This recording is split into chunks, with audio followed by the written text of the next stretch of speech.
Hello everyone. तो आप सबका फिर से स्वागत है यूट्यूब चैनल में। थोड़ा फॉर्मल हो गया ना, कोई बात नहीं। चलो, जैसा कि आप लोग जानते हो, हम लोग पढ़ रहे थे गाउस थ्योरम के एप्लीकेशंस। तो इसी में हम नेक्स्ट टॉपिक कर रहे हैं, नेक्स्ट डेरिवेशन कर रहे हैं, विच इज ऑल्सो इम्पोर्टेंट। वो जो डेरिवेशन है उसकी हेडिंग देख लीजिए आप पहले। क्या है? Electric field intensity due to insulating या नॉन कंडक्टिंग सॉलिड स्फेयर। आज जो हम डेरिवेशन कर रहे हैं इलेक्ट्रिक फील्ड फाइंड करने का, वो एक ऐसे स्फेयर के लिए कर रहे हैं जो इंसुलेटर है। जैसे कोई भी इंसुलेटिंग मटेरियल आप सोच लीजिए, उससे बना हुआ वो मटेरियल है, उसका वो सॉलिड स्फेयर है। तो देखो, दोनों डेरिवेशन में डिफरेंस क्या होगा। जो सॉलिड स्फेयर कंडक्टिंग होते हैं, यानी जो मेटल के बने हुए होंगे, उनपे जो चार्ज रहता है वो सरफेस के ऊपर आ जाता है। लेकिन ये जो आज हम डेरिवेशन अभी पढ़ रहे हैं इंसुलेटिंग वाला, इसमें चार्ज जो रहता है वो मटेरियल के अंदर ही रहता है। तो अब डायग्राम में भी देखोगे बच्चों, ये मैंने चार्ज जो बनाया प्लस चार्ज, ये अंदर बनाया, ना कि उसकी सरफेस पे।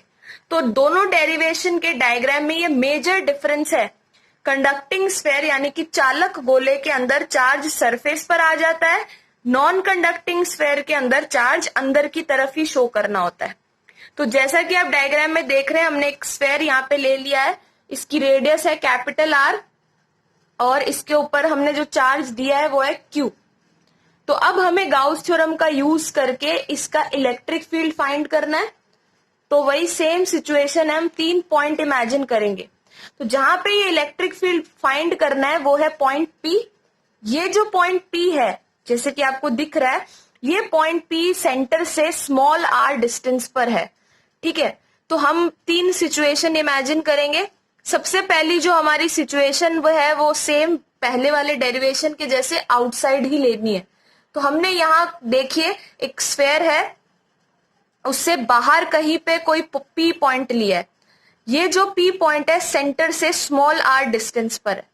तो अगर हमें गाउस थ्योरम की हेल्प लेनी है तो चार्ज को किसी सरफेस के अंदर इनक्लोज करना पड़ता है, बंद करना पड़ता है, ऐसा अज्यूम करना पड़ता है। तो यहाँ पे हम एक स्फेयर इमेजिन कर रहे हैं इसके चारों तरफ, जो मैंने डॉटेड लाइन से बनाया। ठीक है, तो अब हम इस गाउसियन सरफेस पर एक छोटा सा एरिया इमेजिन कर लेते हैं, डीएस। ठीक है, तो दोनों की डायरेक्शन सेम ही है। दोनों से मेरा मतलब है इलेक्ट्रिक फील्ड और एरिया वेक्टर दोनों सेम डायरेक्शन में काम कर रहे हैं। तो अब हम इन पे अप्लाई कर देते हैं गाउस थ्योरम। तो जैसे ही आप गाउस थ्योरम अप्लाई करते हो बेटा, तो आपका एक्सप्रेशन था E dot ds equals to Q upon epsilon naught. E और ds क्योंकि सेम डायरेक्शन में एक्ट कर रहे हैं, इसलिए हमने यहां लिख दिया E ds cos 0 और Q अपॉन एप्सिलॉन नॉट। फिर यहां से हमें पता है cos 0 की वैल्यू 1 होती है, तो वो 1 ले लिया है। Same expression as it is next line में। अब देखिए, इधर E को आउटसाइड कर दिया है, अंदर रह गया सरफेस इंटीग्रल ds और Q upon epsilon not. Q यहाँ पे उस स्फेयर का टोटल चार्ज है। ठीक है, अब आपको पता होना चाहिए कि जो भी कोई सॉलिड स्फेयर होता है, ठोस गोला होता है, उसका टोटल सरफेस एरिया, कुल क्षेत्रफल जो आता है वो 4 पाई आर स्क्वायर आता है। तो इसीलिए हमने इसका इंटीग्रेशन यहाँ 4 पाई आर स्क्वायर लिख दिया है। ठीक है, अब हाँ, क्योंकि हमें E निकालना है तो ये 4 पाई आर स्क्वायर डिवाइड में आ जाएगा, तो इसका आंसर आ जाएगा के क्यू अपॉन आर स्क्वायर। बिल्कुल सही सोच रहे हैं आप, यही रिजल्ट आपको कंडक्टिंग के अंदर भी मिला था। तो इसमें और उसमें सेम आंसर आता है आउटसाइड का। अब हम बात करते हैं सेकंड सिचुएशन की, जब हमने जो पॉइंट लिया है वो सरफेस पे इमेजिन किया है। तो जब वो पी पॉइंट आप सरफेस पे इमेजिन करते हो तो एक छोटा सा डिफरेंस आ जाता है कि जो स्मॉल आर डिस्टेंस है वो किसके इक्वल हो जाता है, उसकी रेडियस के। बाकी पूरा का पूरा डेरिवेशन बिल्कुल सेम है, तो हम रिपीट नहीं करेंगे, बस हमारे आंसर में वेरिएशन शो कर देंगे। तो यहाँ आप देख रहे हैं कि सरफेस पर इलेक्ट्रिक फील्ड का फॉर्मूला आ जाता है के Q upon capital are square. Capital R इसीलिए लिख रहे हैं क्योंकि पॉइंट अब सरफेस पे लिया है और जो डिस्टेंस है वो रेडियस के बराबर आ जाएगा। यहीं पे आता है मेजर डिफरेंस थर्ड केस में। सॉलिड स्फेयर का जो डेरिवेशन हमने किया था, ठोस गोले का जो डेरिवेशन हमने किया था प्रीवियस वीडियो में, उसमें इनसाइड इलेक्ट्रिक फील्ड 0 आ रहा था। इसका कारण हमने ये बोला था कि क्योंकि चार्ज सरफेस पे रहता है इसीलिए अंदर का टोटल चार्ज 0 हो जाता है, तो इसीलिए इलेक्ट्रिक फील्ड वहां प्रोड्यूस नहीं होता है। लेकिन यहां ऐसा नहीं होगा, देखते हैं कैसे, समझते हैं। देखिए, हमने एक पी पॉइंट इमेजिन किया है सेंटर से स्मॉल आर डिस्टेंस पर, ठीक है। अब आप वापस से सेम सिचुएशन गाउस थ्योरम की लगाएंगे, लेकिन उससे पहले मैं एक बात पे आपका ध्यान दिलाना चाहूंगी। पहले जो आपने स्फेयर इमेजिन कर रखा था उसकी रेडियस कैपिटल आर थी और उस पर चार्ज था क्यू।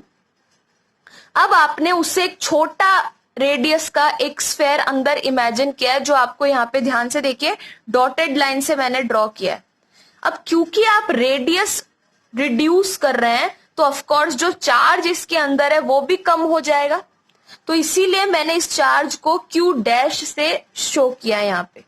कहने का मतलब यह है कि जब आप एक इंसुलेटिंग स्फेयर का साइज कम करोगे, मान लीजिए पहले इतना है और अब इतना हो गया है, तो रेडियस कम होने के साथ साथ उसकी चार्ज की जो कैपेसिटी है चार्ज होने की वो भी कम हो जाएगी, तो टोटल चार्ज भी उस पे कम हो जाएगा, इसीलिए हम उसे यहाँ क्यू डैश से शो कर रहे हैं। तो सेम कॉन्सेप्ट लगाते हैं गाउस थ्योरम का, यहाँ ई और डीएस सेम डायरेक्शन में। जैसे ही आप गाउस थ्योरम अप्लाई करेंगे उसमें आपको चार्ज की जरूरत पड़ेगी, तो क्यों ना पहले क्यू डैश कैलकुलेट कर लें। तो बिल्कुल एक मैथ्स का सिंपल सा फॉर्मूला हम लोग यूज कर रहे हैं। कौन सा होता है कि जब इतना वॉल्यूम था 4/3 पाई कैपिटल आर क्यूब, तो चार्ज था क्यू। बिल्कुल सही बात है। अगर यूनिट वॉल्यूम है यानी 1 है वॉल्यूम, तो चार्ज कितना हो जाएगा, क्यू अपॉन दिस। अब जो रेडियस हमने एज्यूम की थी वो थी स्मॉल आर, तो उस हिसाब से अब इस पर चार्ज आ जाना चाहिए, तो ये मल्टीप्लाई में चला जाता है, तो इसका आंसर आ जाता है ये। तो क्यू डैश की वैल्यू जो है वो इक्वल आ रही है यहाँ पे Q into R cube upon capital R cube, ठीक है। अब अप्लाई कर लेते हैं गाउस थ्योरम। तो अकॉर्डिंग टू गाउस थ्योरम हमारा एक्सप्रेशन होता है surface integral E dot DS Q dash upon epsilon naught. बच्चों यहाँ क्यू नहीं लेंगे, क्यू का मतलब है टोटल चार्ज जो R radius capital R radius पे होता है। यहाँ पे क्योंकि रेडियस कम हो गई है तो चार्ज भी कम हुआ है, इसीलिए हम उसे क्यू डैश से शो कर रहे हैं, ठीक है।